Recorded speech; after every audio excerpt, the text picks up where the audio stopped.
Hi friends, welcome back to my channel. ಎಲ್ಲರೂ ಹೇಗಿದ್ದೀರಾ? I hope ಎಲ್ಲರೂ ಚೆನ್ನಾಗಿದ್ದೀರಾ ಅಂತ ನಾನು ಈ ವಿಡಿಯೋನ ಸ್ಟಾರ್ಟ್ ಮಾಡ್ತಿದ್ದೀನಿ ಫ್ರೆಂಡ್ಸ್. ಆಲ್ರೆಡಿ ನಾನು ಓಲ್ಡ್ ಕ್ವಶನ್ ಪೇಪರ್ ಸೀರೀಸ್ನ ಮಾಡ್ತಾಯಿದ್ದೀನಿ. ಅಂದರೆ ಸಬ್ಜೆಕ್ಟ್ ವೈಸ್ನ ಆಲ್ರೆಡಿ ನಾನು 3 ವೀಡಿಯೋಗಳನ್ನ ಅಪ್ಲೋಡ್ ಮಾಡಿದ್ದೀನಿ. ಇದು 4ನೇ ವಿಡಿಯೋ ಅಂತಲೇ ಹೇಳ್ಬೋದು. ಇದು ಸಾಫ್ಟ್ ಕೋರ್ಸ್ ಆಗಿರುತ್ತೆ ಫ್ರೆಂಡ್ಸ್. ಹಾರ್ಡ್ ಕೋರ್ಸ್ ಅಂದರೆ ಮೇನ್ ಸಬ್ಜೆಕ್ಟು ನಾನು 3 ವೀಡಿಯೋಗಳನ್ನು ಮಾಡಿದ್ದೀನಿ. ಇದು ಸಾಫ್ಟ್ ಕೋರ್ಸ್ ಆಗಿರುತ್ತೆ. ಅದರಲ್ಲಿ ನಾನು ಚೂಸ್ ಮಾಡಿರುವಂಥ ಸಬ್ಜೆಕ್ಟ್ ಪುರಾತತ್ವಶಾಸ್ತ್ರ, ಶಾಸನಶಾಸ್ತ್ರ ಮತ್ತು ನಾಣ್ಯಶಾಸ್ತ್ರಗಳ ಪರಿಚಯ. ನನ್ನ ಸಬ್ಜೆಕ್ಟ್ ಇದು ಪುರಾತತ್ವ, ಶಾಸನಶಾಸ್ತ್ರ ಮತ್ತು ನಾಣ್ಯಶಾಸ್ತ್ರಗಳ ಪರಿಚಯ ಆಗಿದೆ ಫ್ರೆಂಡ್ಸ್. ಆಲ್ರೆಡಿ ನಾನು ಕ್ವಶನ್ ಪೇಪರ್ ಪ್ಯಾಟರ್ನ ನಿಮಗೆ ಹೇಳಿದ್ದೀನಿ. ಮತ್ತೊಮ್ಮೆ ಇಲ್ಲೂ ಕೂಡ ಹೇಳ್ಬಿಡ್ತೀನಿ. 5 ಮಾರ್ಕ್ಸ್ ಕ್ವಶನ್ 4 ಇರುತ್ತೆ ಫ್ರೆಂಡ್ಸ್. ಅಂತಂದರೆ 5 ಮಾರ್ಕ್ಸು, 10 ಮಾರ್ಕ್ಸು, 15 ಮಾರ್ಕ್ಸು ಕ್ವಶನ್ಸ್ ಇರುತ್ತೆ. 5 ಮಾರ್ಕ್ಸು ಕ್ವಶನ್ಸು 4 ಇರುತ್ತೆ, 10 ಮಾರ್ಕ್ಸ್ದು 3 ಇರುತ್ತೆ, 15 ಮಾರ್ಕ್ಸ್ದು 2 ಇರುತ್ತೆ.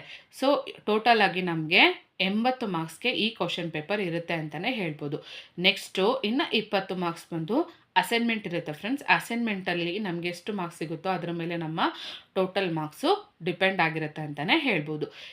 ಇಲ್ಲೂ ಕೂಡ ನಾನು 3 ಕ್ವಶನ್ ಪೇಪರ್ಗಳನ್ನು ಇಲ್ಲಿ ನಾನು ಶೇರ್ ಮಾಡ್ತಾಯಿದ್ದೀನಿ.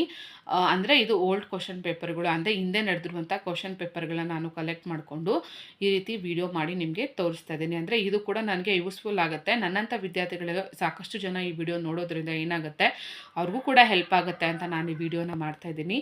ಈ ವಿಡಿಯೋ ನಿಮಗೆ ಯೂಸ್ಫುಲ್ ಆಗಿತ್ತು ಅಂತ ಅನಿಸಿದ್ರೆ ಪ್ಲೀಸ್ ನನ್ನ ಚಾನಲ್ನ ಸಬ್ಸ್ಕ್ರೈಬ್ ಮಾಡ್ಕೊಳ್ಳಿ ಮತ್ತು ಲೈಕ್ ಮಾಡೋದನ್ನ ಮಾತ್ರ ಮರಿಬೇಡಿ. ಹಾಗೆ ನಿಮ್ಮ ಫ್ರೆಂಡ್ಸ್, ಸ್ನೇಹಿತರಿಗೆ ಯಾರಿಗಾದರೂ ಈ ವಿಡಿಯೋ ಹೆಲ್ಪ್ ಆಗುತ್ತೆ ಅಂತ ಅನಿಸಿದ್ರೆ ಖಂಡಿತವಾಗ್ಲೂ ಶೇರ್ ಮಾಡಿ ಅಂತ ಕೇಳ್ಕೊತ ವಿಡಿಯೋನ ಕಂಟಿನ್ಯೂ ಮಾಡ್ತಾ ಇದ್ದೀನಿ ಫ್ರೆಂಡ್ಸ್. ಈ ವಿಡಿಯೋದಲ್ಲಿ ಫಸ್ಟ್ ಮೇನ್ 5 ಮಾರ್ಕ್ಸ್ ಇರುತ್ತೆ. ಬಂಗಾಳದ ರಾಯಲ್ ಏಷಿಯಾಟಿಕ್ ಸೊಸೈಟಿ ಹೊಸ ಪುರಾತತ್ವಶಾಸ್ತ್ರ, ಲಿಂಗ ಮತ್ತು ಪುರಾತತ್ವಶಾಸ್ತ್ರ, ನಿವೇಶನ ಸರ್ವೆ ವಿಧಾನ, ಶಾಸನದ ವ್ಯಾಪ್ತಿ, ದೇವನಾಗರ ಲಿಪಿ. ಇಲ್ಲಿ ನೋಡ್ಬೋದು ಫ್ರೆಂಡ್ಸ್, ಏನು ಅಂತಂತಂದರೆ ಇಲ್ಲಿ 6 ಕ್ವಶನ್ಸ್ ಇರುತ್ತೆ. ನೀವು 4 ಕ್ವಶನ್ಸ್ಗೆ ಇಲ್ಲಿ ನೀವು ಆನ್ಸರ್ ಮಾಡಬೇಕಾಗತ್ತೆ. 5 ಮಾರ್ಕ್ಸ್ದು ನೀವು 4 ಕ್ವಶನ್ನ ಬರಿಬೇಕಾಗತ್ತೆ. ಇಲ್ಲಿ 2 ಕ್ವಶನ್ನ ನೀವು ಬಿಡ್ಬೋದು. ನೆಕ್ಸ್ಟು 10 ಮಾರ್ಕ್ಸು ಕ್ವಶನ್ ಇದು. ಪುರಾತತ್ವಶಾಸ್ತ್ರ ವಿಧಗಳನ್ನು ವಿವರಿಸಿ, ಸಂಸ್ಕೃತಿಯ ಪರಿಕಲ್ಪನೆಯನ್ನು ಪರಿಶೀಲಿಸಿ, ಯುರೋಪಿನಲ್ಲಿ ಪುರಾತತ್ವಶಾಸ್ತ್ರ ಅಭಿವೃದ್ಧಿಯಾದ ಬಗೆಯ ಬಗ್ಗೆ ಟಿಪ್ಪಣಿ ಬರೆಯಿರಿ, ಪುರಾತತ್ವ ಶಾಸ್ತ್ರದಲ್ಲಿ ದತ್ತಾಂಶ ವಿಧಾನವನ್ನು ಪರಿಶೀಲಿಸಿ, ಬಂಗಾಳದ ಲಿಪಿಯ ಬಗ್ಗೆ, ಅಂದರೆ ಬಂಗಾಳ ಲಿಪಿ ಅಂತ ಅಂದರೆ ಅದ್ರ ಬಗ್ಗೆ ನಾವು ಇಲ್ಲಿ ಬರಿಬೇಕಾಗತ್ತೆ. ಇದು 10 ಮಾರ್ಕ್ಸ್ ಕ್ವಶನ್ ಆಗಿದೆ ಫ್ರೆಂಡ್ಸ್. ಈ 5 ಕ್ವಶನಲ್ಲಿ ನಾವು 3 ಕ್ವಶನ್ನ ನಾವು ಬರಿಬೇಕಾಗತ್ತೆ. ನೆಕ್ಸ್ಟ್ ಥರ್ಡ್ ಮೇನ್ ಮಾನವನ ಪ್ರಾಚೀನತೆಯ ಬಗ್ಗೆ ಪರಿಶೀಲಿಸಿ, ಉತ್ಪನ್ನದ ಪ್ರಾಮುಖ್ಯತೆಯನ್ನು ವಿಶ್ಲೇಷಿಸಿ, ಶಾಸನಗಳ ವ್ಯಾಖ್ಯಾನ ಮತ್ತು ಮಹತ್ವವನ್ನು ವಿವರಿಸಿ, ನಾಣ್ಯಗಳ ಮಹತ್ವವನ್ನು ಪರಿಶೀಲಿಸಿ. ಅಂದರೆ ಈ ಎಲ್ಲ ಕ್ವಶನ್ಸು ಇಲ್ಲಿ ಅಂದರೆ 3 ಮೇನ್ ಹೇಳಿದ್ನಲ್ಲ ಫ್ರೆಂಡ್ಸ್, 3 ಮೇನಿಂದ ಕೂಡ ನಿಮಗೆ ಇಲ್ಲಿ 80 ಮಾರ್ಕ್ಸ್ಗೆ ಇಲ್ಲಿ ಕೇಳಿದ್ದಾರೆ ಕ್ವಶನ್ಸು. ಇಲ್ಲಿ ನೋಡ್ಬೋದು, ಇದು ಒಂದು ಕ್ವಶನ್ ಪೇಪರ್ ಆಯಿತು. Next second question paper Bharat ಪುರಾತತ್ವ ಸರ್ವೇಕ್ಷಣ, ಸಂಸ್ಕೃತಿಯ ಪರಿಕಲ್ಪನೆ, ನಿವೇಶನದ ಆಯ್ಕೆ, ಉತ್ಪನ್ನದ ವಿಧಗಳು, ಶಾಸನಶಾಸ್ತ್ರ, ಶಾರದ ಮತ್ತು ಶಂಕು ಲಿಪಿಯ ಬಗ್ಗೆ ಇಲ್ಲಿ ಕೇಳಿದ್ದಾರೆ. ಹಿಂದೆ ಬಂಗಾಳ ಲಿಪಿ ಬಗ್ಗೆ ಕೇಳಿದ್ರು, ಇಲ್ಲಿ ಶಾರದ ಮತ್ತು ಶಂಕು ಲಿಪಿ ಬಗ್ಗೆ ಕೇಳಿದ್ದಾರೆ ಫ್ರೆಂಡ್ಸ್. ನೆಕ್ಸ್ಟ್ ಸೆಕೆಂಡ್ ಮೇನ್ ಇದು 2ನೇ ಕ್ವಶನ್ ಪೇಪರ್. ಇದು ಪುರಾತತ್ವಶಾಸ್ತ್ರಕ್ಕೆ ಸಾಮಾಜಿಕ ವಿಜ್ಞಾನಗಳ ಕೊಡುಗೆಗಳನ್ನು ವಿವರಿಸಿ. ನೆಕ್ಸ್ಟ್ ಪುರಾತತ್ವ ಸಿದ್ಧಾಂತಗಳನ್ನು ವಿವರಿಸಿ, ಪರಿಶೋಧನೆ ವಿವಿಧ ವಿಧಾನಗಳು ಯಾವುವು ವಿವರಿಸಿ, ಪ್ರಸ್ತುತ ಪುರಾತತ್ವಶಾಸ್ತ್ರ ಬಗ್ಗೆ ಟಿಪ್ಪಣಿ ಬರೆಯಿರಿ, ವರ್ತನ ಪುರಾತತ್ವಶಾಸ್ತ್ರವನ್ನು ಪರೀಕ್ಷಿಸಿ. ಹೀಗೆ ಕ್ವಶನ್ಗಳನ್ನು ಕೇಳಿದ್ದಾರೆ ಫ್ರೆಂಡ್ಸ್. ನಂತರ ಇದು 15 ಮಾರ್ಕ್ಸ್ ಕ್ವಶನ್ಸ್ ಫ್ರೆಂಡ್ಸ್. ಪುರಾತತ್ವಶಾಸ್ತ್ರ ಸಂಶೋಧನಾ ವಿನ್ಯಾಸವನ್ನು ವಿಶ್ಲೇಷಿಸಿ, ಪುರಾತತ್ವಶಾಸ್ತ್ರದಲ್ಲಿ ದತ್ತಾಂಶ ಪದ್ಧತಿಯನ್ನು ಪರಿಶೀಲಿಸಿ, ಖರೋಷ್ಠಿ ಲಿಪಿಯ ಉಗಮ ಮತ್ತು ಲಕ್ಷಣಗಳನ್ನು ವಿಶ್ಲೇಷಿಸಿ, ಭಾರತದ ನಾಣ್ಯಗಳ ಪ್ರಾಚೀನತೆಯನ್ನು ವಿವರಿಸಿ.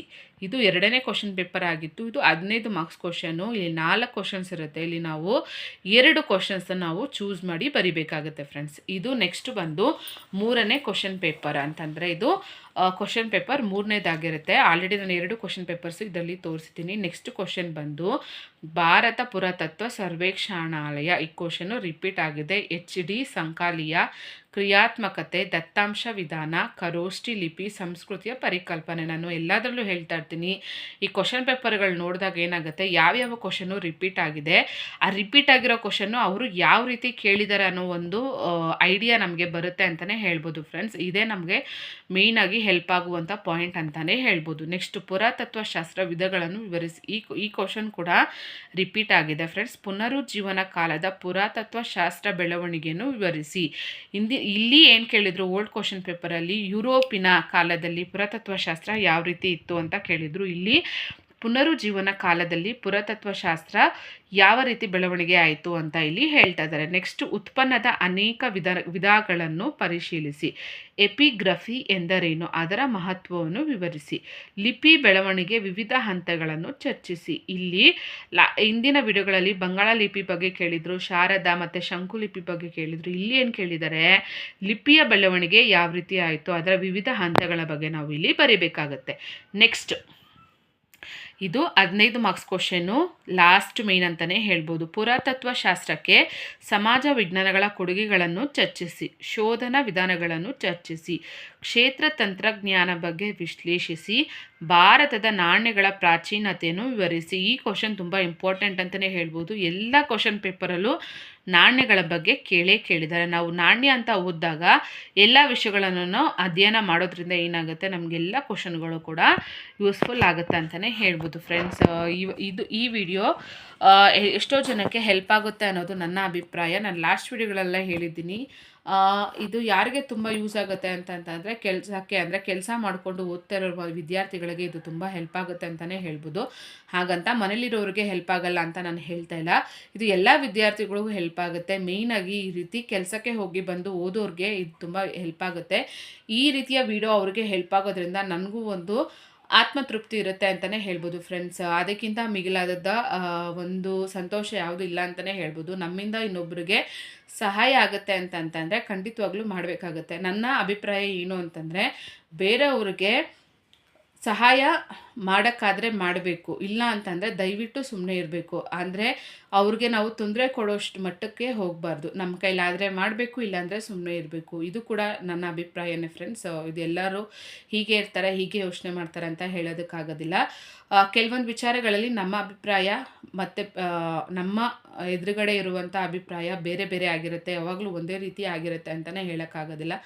ಈಗ ಒಂದೇ ತಾಯಿಯಲ್ಲಿ ಹುಟ್ಟಿರೋ ಮಕ್ಕಳಲ್ಲಿನೇ ವಿಭಿನ್ನ ರೀತಿಯಾದಂಥ ಯೋಚನೆ, ಅವರ ಮನೋಭಾವನೆ ಒಂಥರ ಇರುತ್ತೆ. ಆ ರೀತಿ ಇರುವಾಗ ನಾವು ಯಾರೂ ಪರಿಚಯ ಇಲ್ದಿರೋರಿಗೆ ನಮ್ಮ ಮನೋಭಾವನೆ ಅವರ ಮನೋಭಾವನೆ ಸೇಮ್ ಆಗಿರಬೇಕು, ಒಂದೇ ರೀತಿ ಇರಬೇಕು ಅನ್ನೋದು ಮೂರ್ಖತನ ಅಂತಲೇ ಹೇಳ್ಬೋದು. ಎಲ್ಲರ ಅಭಿಪ್ರಾಯ, ಅಭಿರುಚಿ, ಅವರ ಆಸೆ ಆಕಾಂಕ್ಷೆ ಎಲ್ಲರೂ ಬೇರೆ ಬೇರೆ ರೀತಿಯಲ್ಲೇ ಇರುತ್ತೆ. ಅದನ್ನು ನಾವು ನಮ್ಮ ಕೈಲಾಗಿರುವಂಥ ಸಹಾಯದಿಂದ, ಅಂದರೆ ನಮಗೆ ತಿಳಿದಿರೋ ವಿಷಯಗಳನ್ನು ಶೇರ್ ಮಾಡಿ ಅಥವಾ ತಿಳಿಸ್ಕೊಡೋದ್ರಿಂದ ಅವ್ರಿಗೆ ಹೆಲ್ಪ್ ಆಗುತ್ತೆ ಅನ್ನೋದು ಒಂದು ಆತ್ಮತೃಪ್ತಿ ಇದೆ ಅಂತಲೇ ಹೇಳ್ಬೋದು ಫ್ರೆಂಡ್ಸ್. ನೆಕ್ಸ್ಟು ಏನು ಅಂತಂತಂದರೆ, ಈ ವಿಡಿಯೋ ಸಾಕಷ್ಟು ಜನಕ್ಕೆ ಯೂಸ್ಫುಲ್ ಆಗುತ್ತೆ ಅಂತಲೇ ನನ್ನ ಅಭಿಪ್ರಾಯ ಫ್ರೆಂಡ್ಸ್. ನನ್ನಿಂದ ಯಾರಿಗಾದರೂ ಒಂದು ಸ್ವಲ್ಪ ಜನಕ್ಕೂ ಉಪಯೋಗ ಆದರೆ ಅದೇ ನನಗೆ ಒಂದು ದೊಡ್ಡ ಅಭಿನಂದನೆಗಳು ಅಂತಲೇ ಹೇಳ್ಬೋದು. ನೆಕ್ಸ್ಟ್ ಇದೊಂದು ಏನಂತಂದರೆ ಫ್ರೆಂಡ್ಸ್, ಈ ವಿಡಿಯೋ ಮತ್ತೆ ಇನ್ನೊಂದು ಸಲ ನಾನು ಎಲ್ಲ ಕ್ವಶನ್ಸ್ನ ಇಲ್ಲಿ ಝೂಮ್ ಮಾಡಿ ತೋರಿಸ್ಬಿಡ್ತೀನಿ, ನೀವು ನೋಡ್ಕೋಬೋದು. ಇದು ಯಾರಿಗೆ ಬೇಕೋ ಅವರು ಇದನ್ನು ವಿಡಿಯೋನ ಪಾಸ್ ಮಾಡಿ ಬರ್ಕೊಳ್ಳೋಕೆ ಕೂಡ ಇಲ್ಲಿ ಅನುಕೂಲ ಇದೆ ಅಂತಲೇ ಹೇಳ್ಬೋದು ಫ್ರೆಂಡ್ಸ್. ನೋಡ್ಬೋದು.